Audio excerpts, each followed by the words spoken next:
5ই আগস্টের পর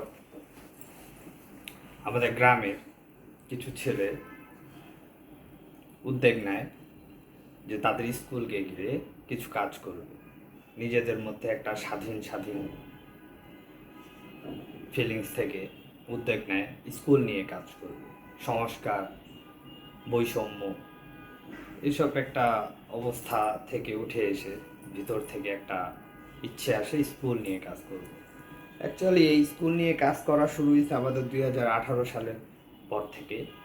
বেশ কয়েকবার আমি আমার গ্রামের স্কুল নিয়ে কাজ করতে যাই, বাট ছেলেদেরকে নিয়ে, গ্রামের ছেলেদেরকে নিয়ে কাজে আগাতে চাই এবং আমি চেষ্টাও করি, কিন্তু আমি ব্যর্থ হই। সেখানে আমি আসলে সাপোর্ট পাই নাই। তারপর পলিটিক্যাল কিছু ঝামেলা ছিল, যাই হোক সেদিকে না যাই। তো আমার খুব ভালো লাগছে, ছেলে পেলে ইউনিট হয়ে স্কুল নিয়ে কাজ করতে গেছে এবং করছে। মুগাঁও হাই স্কুল নিয়ে কাজ করতে তারা এখনও কাজ করেই যাচ্ছে। তো সেখানে সবাই সবার মত প্রকাশ করছে, আমি আমার মতো মত প্রকাশ করেছি। এখন বিষয়টা হলো, আমার একটা ছোট ভাই সাকিবকে আমি কিছু আমার ভেতরের কথা পার্সোনালি শেয়ার করি। তাকে বলছিলাম যে তোমরা হাই স্কুল নিয়ে কাজ করতেছো, করো। আমার একটা ব্যক্তিগত ইচ্ছা আছে, যেটা আমি প্রাইমারি নিয়ে কাজ করব, অনলি প্রাইমারি। আমার গ্রামের স্কুল দিয়ে শুরু হবে। আমি অ্যাকচুয়ালি অন্যান্য গ্রাম পরে ধরবো যদি আমি পারি, তবে আমার টার্গেট হলো আমার গ্রামের স্কুলটাকে নিয়ে আমি কাজ করব। আমি চাই এই বছর নতুন যে স্টুডেন্টরা ভর্তি হবে শুধুমাত্র একটা ব্যাচ টার্গেট করব। এই ব্যাচটাকে একেবারে শুরু থেকে শেষ পর্যন্ত তার প্রতি আমার একটা এক্সট্রা কেয়ার থাকবে। আমি চাই এখান থেকে একটা শিক্ষিত জাতি বেরোক। তো যাই হোক, তারে আমি শেয়ার করছিলাম বিষয়টা, যে দেখো এবার যদি স্কুলে যারা নতুন ভর্তি হবে, ভর্তির সময় আমরা সবার হাত দিয়ে একটা করে গাছ লাগানোর চেষ্টা করব।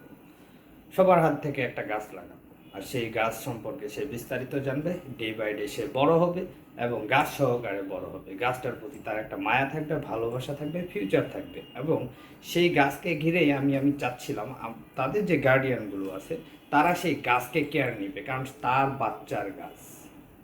এই যে একটা সম্পৃক্ততা, আমি চাই এই গাছ দিয়ে একটা একটা কিছু তৈরি করা, আবির্ভাব করা। তারপর আমি চাচ্ছি যে এই স্টুডেন্টরা তারা রাস্তার বাম পাশ দিয়ে হাঁটবে, যত রাস্তা খালি থাক বাম পাশ দিয়ে হাঁটবে। মানে এরকম একটা চর্চা করা, বাংলাদেশের লফুলি কিছু যেসব বইয়ে নাই সেসব জানানো। আরেকটা বিষয় আমার খুব, এটা হলো আমি আমার ব্যক্তিগতভাবে আমি টিচারদের প্রতি কঠোর হব।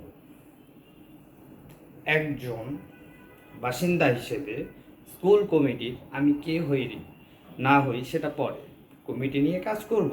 তবে আমার ইচ্ছে স্কুলের টিচারদের প্রতি আমি কঠোর হব। একটা স্টুডেন্ট সে যদি 1 না পাস করে সে 2-এ উঠতে পারবে না, আর সে 2-এ না উঠতে পারার ব্যর্থতা দায় আমি টিচারকে দেব। এক্সট্রা কেয়ারের অভাব ছিল কি না সেটা আমার জবাবদিহিতায় আনব, এরকম একটা কঠোরতা ইচ্ছে ছিল। যাই হোক, গতকাল তারেক রহমানের বক্তব্যে আমি উৎফুল্ল, আমার অনেক ভালো লাগছে। তারেক রহমান সাহেব, আপনি মনের কথাগুলো বলছেন প্রতিদিন, এটাকে স্যালুট বস, স্যালুট।